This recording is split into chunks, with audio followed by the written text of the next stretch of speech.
Hello বন্ধুরা, তোমরা সবাই কেমন আছো? কুইল লাইফস্টাইল অফিসিয়ালে তোমাদের স্বাগত জানাই। আজকে আমরা দেখাতে চলেছি চিংড়ি মাছের মালাইকারি। চিংড়ি মাছটাকে নুন হলুদ দিয়ে মাখিয়ে রেখেছি প্রথমে।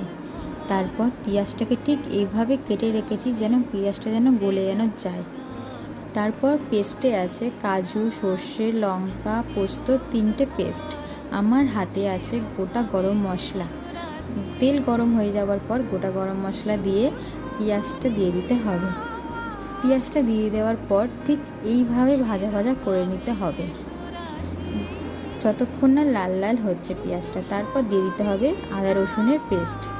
আদা রসুনের পেস্ট দেওয়ার পর ঠিক এইভাবে তেল ছাড়ার পর ভালো করে কিন্তু কষাতে হবে। তেল ছাড়ার পর তোমাদেরকে দিয়ে দিতে হবে কাজু, সর্ষে, লঙ্কা, পোস্তর পেস্ট। ভালো করে দিয়ে কষাতে হবে তেল ছাড়া অবধি।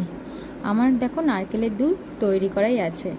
নারকেলের দুধ একটু অল্প প্রথমে দেওয়ার পর ভালো করে কিন্তু কষিয়ে নিয়েছি, ঠিক আছে। তারপর এখানে আমি একটু টক দইও দিয়েছি, তোমাদের দেখাতে ভুলে গেছিলাম। তারপর আরেকটু সামান্য দিয়ে দুধ দিয়ে আমি চিংড়ি মাছগুলোকে একটা একটা করে ছেড়ে দিচ্ছি।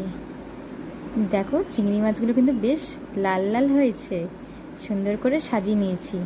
লাস্টে আমি দিয়েছিলাম গরম মশলা, যেহেতু আমার ঘি ছিল না ঘরে, ঘি ছিল না বলে বাটার, নারকেল, গরম মশলা দিয়ে নামিয়েছি।